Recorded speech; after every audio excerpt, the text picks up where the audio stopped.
auditeurs yi nga xamante ne Edoucin ndaxte weer bi moom lañ jokkale di octobre rose. mi ngi noonu te tolluwaay bi nag wax dëgg dafa jéggi dayoo ci Sénégal ba tey ñu des di ko xeex beneen ponk muy syndicat jàngalekat yi nag bootu ci CSA ADEPT muy SIEPS SUDES CELS-A ak CONEMS ñoom nag ñooy wax seen i jafe-jafe li ñuy sàkku rek mooy nguur gi ngalla na fay jàngalekat yi recrutement yi nañu ci taxaw waaye tamit tàggatu ga ca faste fit loolu bëgg nañu ñu gën koo dooleel ñoom jàngalekat yooyu loolu la ñuy sàkku ñeneen ñuy woote nag muy jàngalekat yi fare ci privé bi ñoom ñooñu nag tey li ñuy sas nguur gi rek mooy nañu leen dimbali ba sos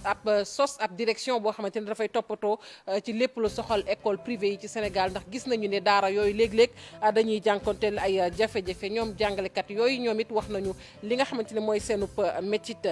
FESPACO bi nag dinañ ci wax it fële ca Ouagadougou ak sunu naataango ba fa nekk Ibou Diouf. FESPACO boobu nag xam ngeen ni dañu ci def lépp lu soxal wàllug cinéma bu Afrique yëkkati ko moo tax a jug boobee FESPACO ñu koy amal nag daanaka ay yoon foofee ca Burkina Faso Ibou Diouf ci kanam tuuti dinañ dem ba foofu fekk ji ko fa ak Yaya Diallo moom ci àndal mbokki ponk yaa ngi nii bu ngeen taaxirlu tuuti ñu fam fàcce xibaar yi.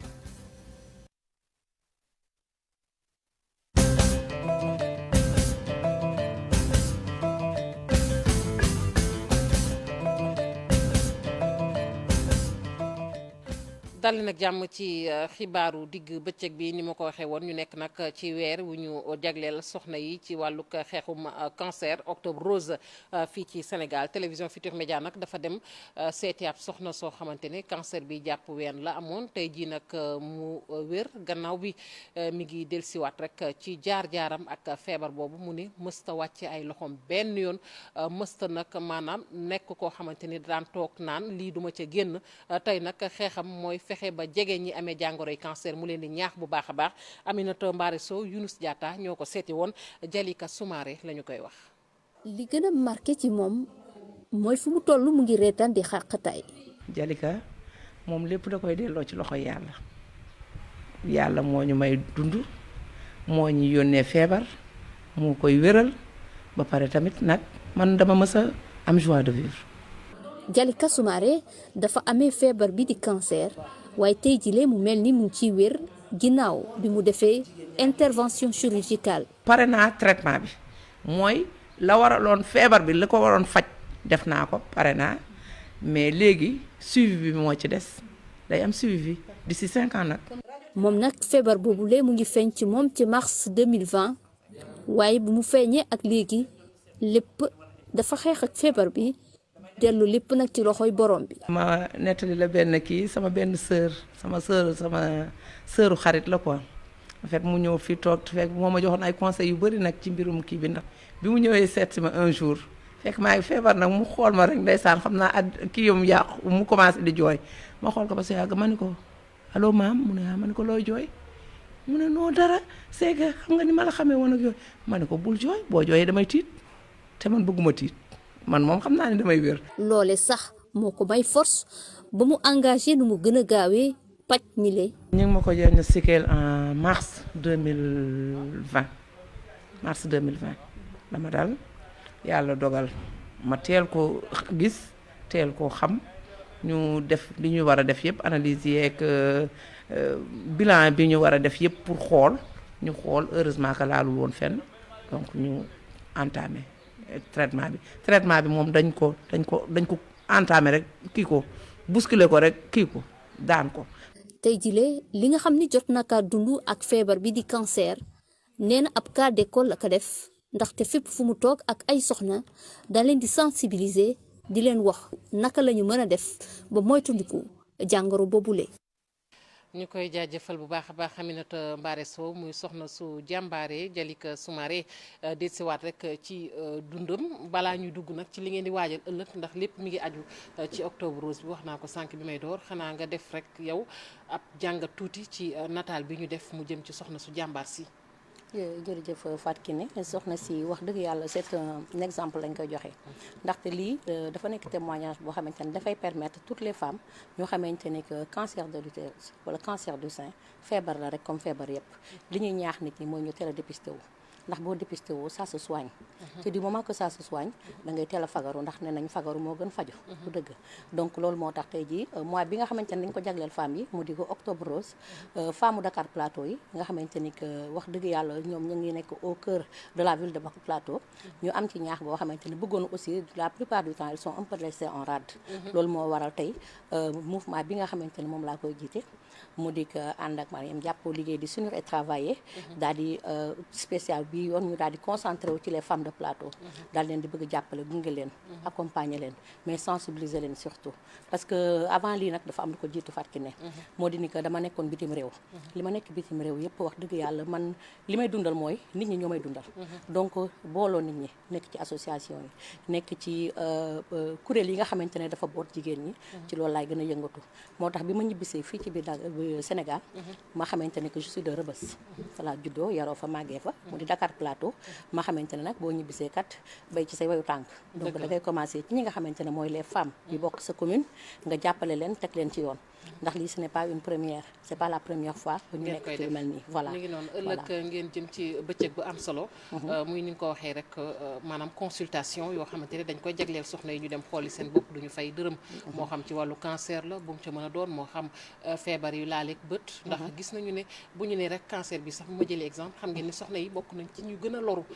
ci cancer bi te fii ci Sénégal tamit gis nga ko soxna yi léeg-léeg dañu koy am ñu di leen maanaam fàtte ci kër yi maanaam di leen néewal doole te loolu dafay yokk seen feebar ëllëg ngeen jëm ci bëccëg boobu lu ngeen ci fas yéene def dëgg la Fatou ne bëccëg boobu wax dëgg yàlla cawarte lañ ci àndal ndax dañoo gis la plupart des femmes ne sont pas informées te fi ñu nekk wax bi ñu nekk couche vulnérable bi dafa bëri donc il faut que ñu jàppale leen il faut que ñu ñaax leen donc demain incha allah à partir de 8h30 fële ci avenue Malick Sy di Empire des enfants fa la ñu daal di dajaloo àndandoo nag ak waa LISCAR ñi nga xamante ne bu ñu nee octobre rose rek yaakaar naa ne am nañ ci lu ñuy ràññee donc ñoom la ñu àndandoo nga accompagner les femmes bu ñëwee dinañ am consultation boo xamante ne gratuite toute la journée mu di ko dépistage du cancer dépistage du cancer du sein dépistage du col de l'utérus boole ceeg nag mu nekk aussi consultation ophtalmologie boo xamante ne que képp koo xamante ne nga am nga jàngoro yu bët dañ incha allah dinañ la saytu te boo soxlawee tamit ay lunettes dinañ la ci jàppale mu nekk don boo xamante ne c'est gratuit te population bi rek ñoo ko waral nag waaye dama ci àndandoog waa les femmes de Dakar Plateau nga xam ne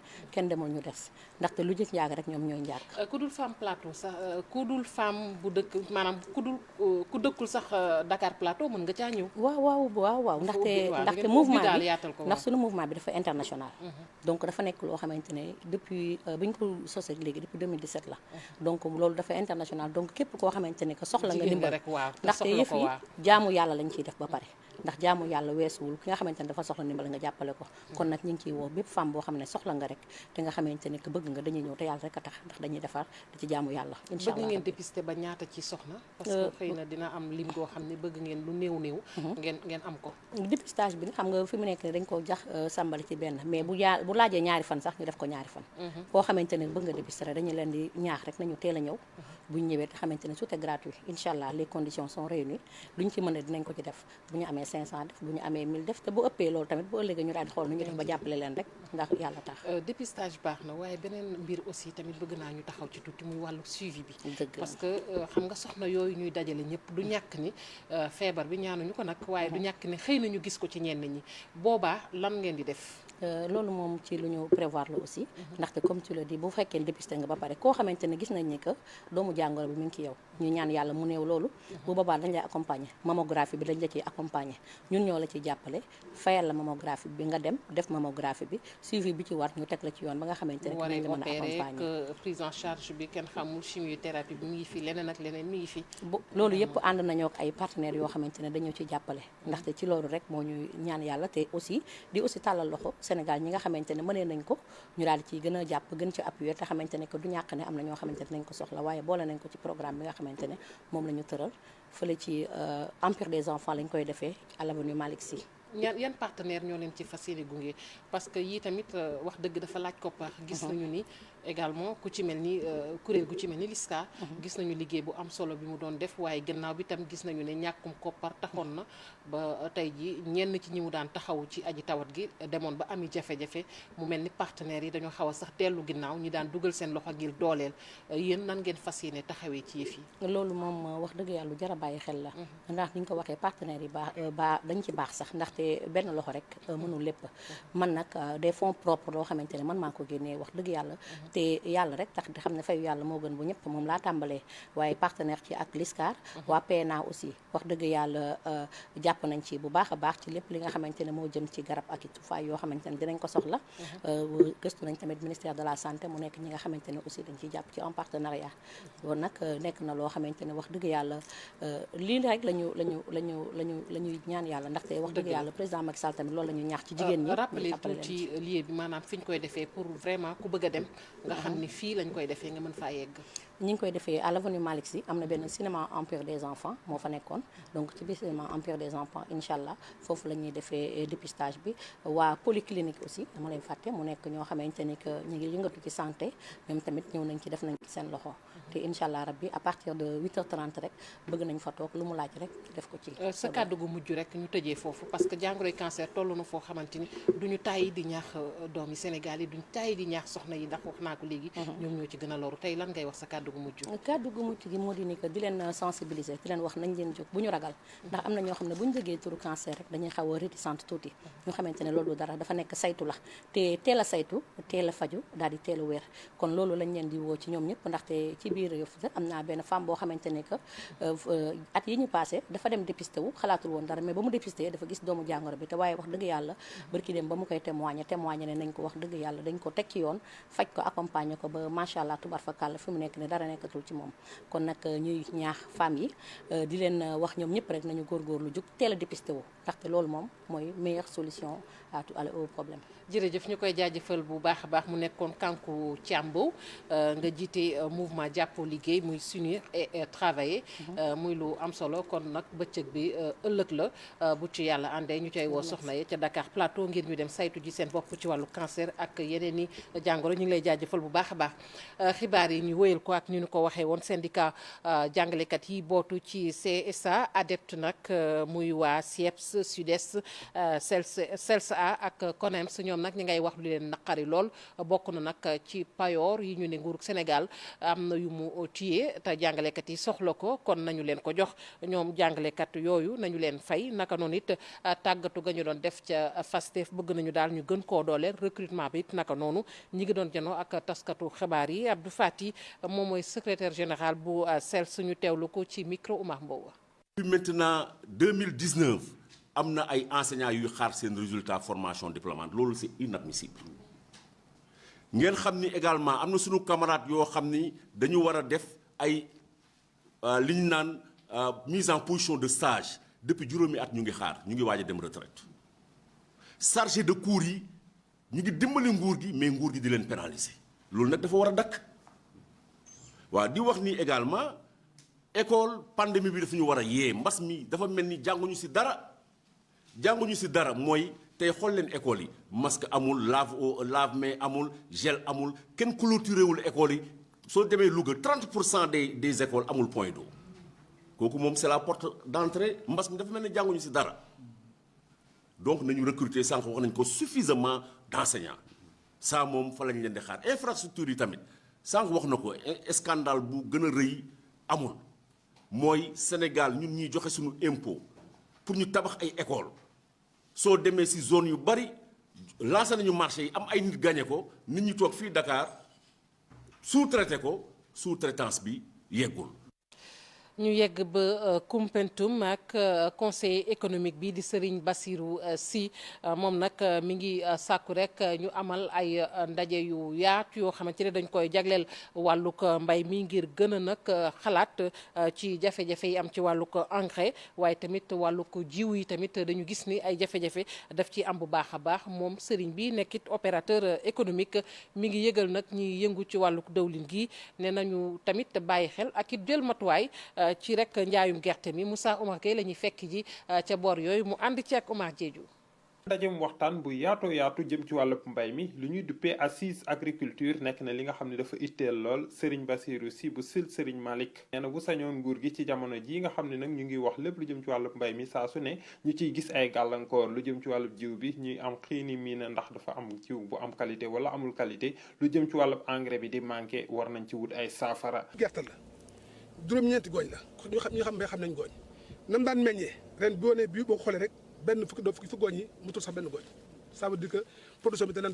baissé bu doon 100 dana am 30% la ñuy wax kon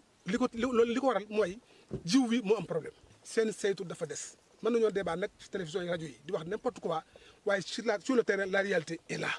ñun dañuy béy problème engrais am na problème jiw am na parce que gerte jiw baaxee day meññ te meññut lii fukki gooñ la te mutul sax 50 da nga am benn gooñ mat ay 30 40 doom yoo xam ne da koy meññale engrais amul te béykat bu amul engrais suuf si yàgg si nga xam ne sàppi na bu amul engrais ban fentaan lay am donc lépp effort bu ñu def nañ ko def ci engrais bi su ko defee béykat ñoom seen problème mu jiw ñoo koy seen bopp ba léegi ñoo wut seen bopp seen jiw man mi maa wut sa bopp jiw kii chef de village bi la dana leen wax dëkk bi lan la leen jox. Serigne Bassirou Sy mi ngi ñaax itam ñi nga xam ne ñoom ñooy huiliers yi at bu ne ñuy wër di jënd li nga xam ne moom mooy gerte bi ngir defar ko dëwlin ñooñu nag du ñoom ñoo war a sàkk prix jëgum gerte bi wala soxee ko ci ñoom. ci nawet bépp di ko benn huilier bañ commencé ba léegi di ko benn huilier di ko benn usine benn emploi usine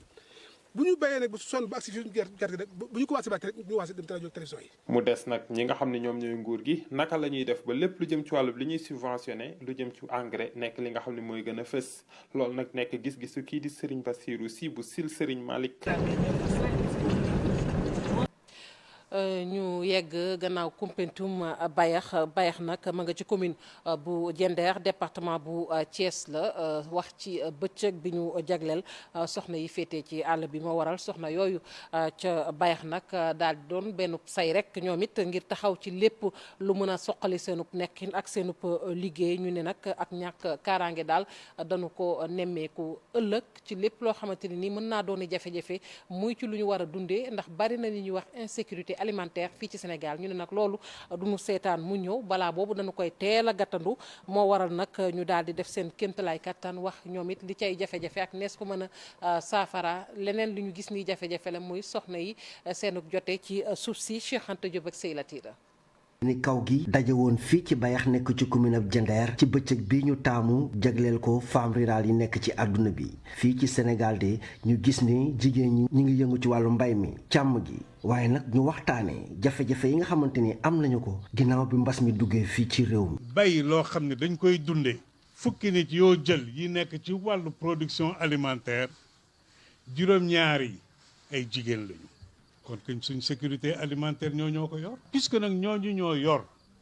suñu sécurité alimentaire bu fekkee am na jàngoro boo xam ne ñëw na dal ci seen kaw suñu sécurité alimentaire c'est menacé loolu tax Covid ba mu duggee il faut ñu jàppale leen en priorité parce que nag ñooñu bu fekkee feebar nañu su boobaa dinañ dem daal di toog yegg foo xam ni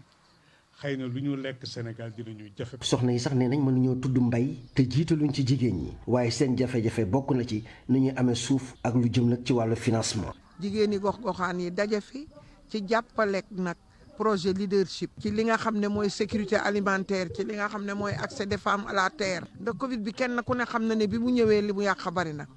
ku dencoon sa gerte jaayuloo ku dencoon sa dugub jaayuloo surtout soble bi nga xam ne ci Sénégal. dafa bari loo xam ne nit ñi dañ ko béy lépp dañ ko gas suul ngoon jar na waxtaane am une sécurité alimentaire. di ay jigéen nag jóge woon nag fu mel ni Casamance Tambacounda Xombal jàpp Kaolack ba Diender ñu wane ni ñi ñuy wax femme rurale ñu ngi dugal seen loxo bu baax lu jëm ci wàllu yokkute koom gi. soxna yi des Grand Yoff ñoom it kenn demul ñu des muy soxna yi des ci Yoff ñi nekk ci Yoff sax laay wax ndax ñoom it bëgg nañu lépp luy dooleel soxna yi ñu taxaw ci tey nag am na ak xaatim bu am diggante kër gi ñu duppee Une Touche SA la ak mbootaayu soxna yooyu ca Yoff ñu teewlu Safiatou Wane moom moo jiite société Une Touche. dafa am solo ndax dafay tax jeunes yi ñu mën a liggéey à travers les services financiers partenariat bi ñu am nag tey ak l'Union des femmes pour le développement de Yoff dafa am solo trop comme ni ko présidente waxee madame Mbengue projet bi dafay tax ñu jël ci ay jeunes yoo xamante ni dañu affilié ci ci groupement bi daal di leen jàppale tegal leen ay kiosque ñu mën ci liggéey teg ci seen produit yi nga xam ne ñoom ñoo koy jaay transformé ko def ko ci biir jaay ko boole ci di liggéey ci wàllu service financier muy li nga xamante ne lii moom mooy distribuer service financier mooy lépp luy transfert d'argent lu jëm ci digitalisation donc loolu la ñu ñëwoon tey signé convention bi te ñu ngi ciy kontaan torop di rafetlu li nga xamante ne lii ñun def nañ ko. ca Kaolack nag ñu ngi waajal gàmmu gi bi bu baax a baax moo waral kilifa yi sax ñoom it jëli matuwaay ci wàllug kaaraange ga jamono ji ñuy wax ak yéen nag juróom-ñetti téeméer ci takk der yabal nañu leen ca Kaolack loole nag dolliku ca matuwaay ba fa newoon ba tey muy caméra de surveillance yooyu nga xamante ni toll na ci fanweer ak juróom-ñaar yu ñu samp nag ngir ñu gën a may gët li nga xamante ni moom mooy kon diwaanu Kaolack ndax gàmmu gi am na ci ay doomu aadama yoo xamante ne teg nañu leen loxo li ñu njoxt ñoom nag mooy dañu doon def naka sudul noonu ñetti téeméer lañu ak ñaar fukk ak juróom-benn Pape Mbaye Diawo Faly Gueye ci leeral. policier moom lañu mobiliser ngir gàmmu ren gi policier yooyu nag ñooy saytu kaaraange gi ci biir gàmmu gi ak bu na gàmmoo ba pare. sur instruction du ministre de l'intérieur ak directeur ki nga xam ne mooy directeur général de la police nationale dañ ñu waxoon nañ def lépp pour lépp li nga xam ne defoon nañ ko daaw nañ fexe ñu renforcer ko ren. looloo tax ren ji décider engagé juróom-ñetti téeméer autant pour moi alkaati pour véritablement gérer la couverture sécuritaire gàmmu gi Medina Baye édition 2021. ngir yombal nit ñi dem geeg dëkk bi ci dëkk bi lu toll ci téeméer ak juróom fukk ak juróom-ñaari élément daal dinañ leen di tasaare ci dëkk bi boole ci tamit surveillance technique bi nga xamante ni waa police dañ koy amal. dina am benn dispositif un important dispositif de régulation de la circulation boo xam ni 150 éléments lay doon te daaw amoon na fi lu ñuy woowee salle de vidéosurveillance te ñu defoon fa liggéey bu mucc ay jël ay alkaati tàggat leen ci vidéosurveillance. donc ak yooyu dañ ko remettre ren mais dañ ci yokk lu bees mooy dafa am lu ñuy woowee la surveillance technique donc dañoo yokk caméra yi ren 37 caméras ñooy actives pour surveiller dëkk bi yëpp ak lieu de gàmmu yëpp. lu weesu dispositif yooyu nag am na ay opération yoo xamante nii daal di nañ koy mëne buñ sukkandikoo ci commissaire Balla Kébé ñetti téeméer ak ñaar fukk ak juróom-benn ci ay nit daal di nañ leen jàpp ku nekk nag ak liñ la jàpp. opération yooyu andi na ñu jàpp ci. ñetti téeméeri nit yu ñu interpellé ci ay infractions yu bari muy VI lu ñuy woowee VI mooy ñi nga xam ne pour vérification d'identité IPM rixe sur la voie publique maanaam ñi ngi xeex agression vol avec effraction ak nécessité d'enquête lu mat tuuti téeméeri oto téye nañ leen ci pour des vérifications maanaam immobiliser nañ ci aussi fukk ak juróom-ñetti moto.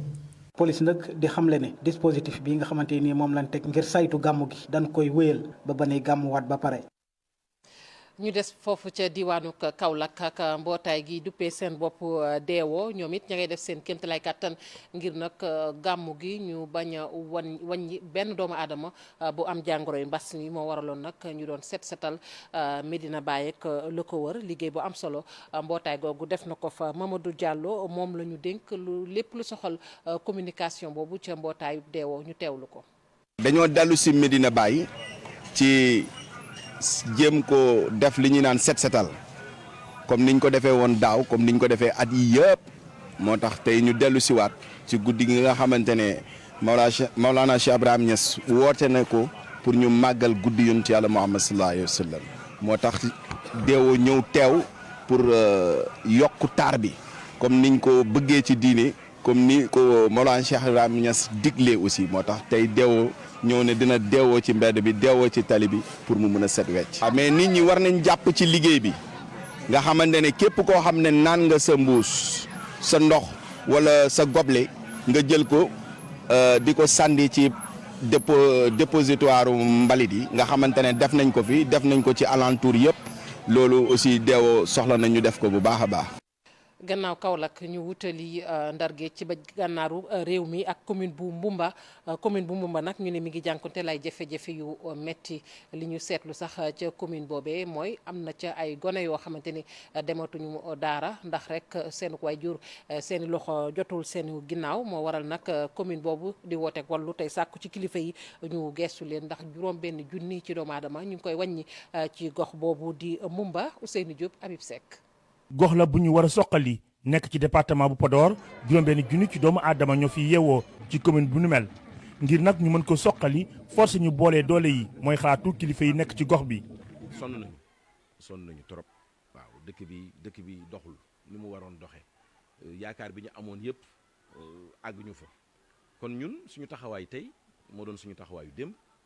mooy fexe ba ñëpp nekk benn. Mbumba ay jafe-jafe yu bare mu koy jànkoonteel bokk na ci wàllu njàng mi ren jilee ñu bare ci élèves yi nga xamante ni dañu waroon dal wala boog ñu dal mujj woon wéyal seen i njàng ndax ay jafe-jafe yoo xamante ni seeni ay waajur am na ko di dund ci ndóol bu metti am na ay xale yoo xam ne du ñu dem jàngi ndax seeni waajur amuñu lu ñu fay inscription loolu dafa daw yaram loolu daw na yaram loolu am na fii ci dëkk bi am na ñoo xam ne du ñu leen yóbbu école ndax amuñu la tuuti li ñu leen di laaj ñu fay ko amuñu ko loolu du yoon loolu dafa war a daw yaramu nit loolu du yoon loolu daf fi dañ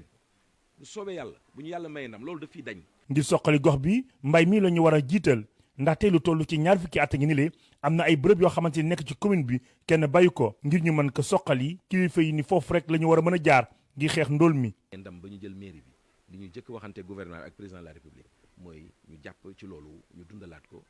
jox ko askan wu waa Mbumba ñu mën a dundal njaboot yi ba pare mën ci am lu ñu mën a toppatoowee seen yeneen i soxla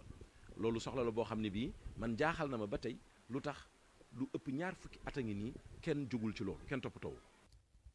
ci kàddug Ibra Birane Wane bi nga xamante ni ñii di askan wi daal nañuy ñaan mu daal di ñëw jàppale leen ngir ñu mën a soqali commune bi ñoom ñëpp nag la ñu bëgg mooy gox bi ñu mën ko soqaliwaat ndaxte ay jafe-jafe yu bare lay dund. ñu wax ci wàllug politique fële moom ca Bambey nag kii ñu naan Ousseynou Kassé dafa nag samp ndëndam bokk rek ci candidat yi yootu mairie bu Bambey moom moomu nag jiite agence bu biosécurité jiite it fas yéene amal ak meeting foofu ñi ngi xamle nag ni ma ngay def kéem kàttanam ci na mu mënee ndax tey nee na dafa bëgg a taxaw ci jafe-jafe yi nga xamante ne askanu Bambey ñi ngi koy jànkonteel ñu teewlu Babacar Diouf ci leeral. xale yi dégg naa li ñu wax micro bi yaa ngi koy nëbb jigéen ñi dégg naa li ñu wax kaay ma jiite leen nag kaay jiite ñu moo gën a wóor may jël loolu nag di leen ko nangul. wante teewul Ousseynou Kassé xam na ne président de la république Macky Sall dafa diggal ñi nga xam ne ñoo bokk ci partem ñu toog déglu ko mu wax leen ki muy tànn pour mu jéete maire Bambey. ñoom kilifa ñu ngi tudd Macky Sall président de la république lu mu wax loolu lañu wax ku mu teg ñu ànd ak moom loolu lañu bëgg d'abord mu leer. ci loolu sax la woo ñépp ñi nga xam ne fi mu nekk nii yëngu-yëngu pour diriger commune urbaine bu Bambey. gis nañu fan yi weesu ay initiative yoo xamante ne jël nañ ko fii ngir ne dañuy waxtaan ñu koy rafetlu mais si loolu dañu bëgg a leeral benn mbir sa kilifa doo ko jiital di ko fakasal. directeur agence de la biosécurité doon jiite benn meeting boo xam ni ay farandoom ñoo ko amaloon bëgg cee sargal kii di président Macky Sall. ñu wax ci FESPACO bi ñi amal fële ca Ouagadougou ca Burkina Faso la ñaar fukk ak juróom-ñaareel bi yoon ñu koy amal ren jile ndaje moomu nag li ko tax a jóg dëgg rek mooy suqali lépp lu soxal wàlluk cinéma ci Afrique. Ibou Diouf ak Yaya Diallo ñoo ñu teewal fële ca Burkina Faso ca Ouagadougou ñu teewlu ko.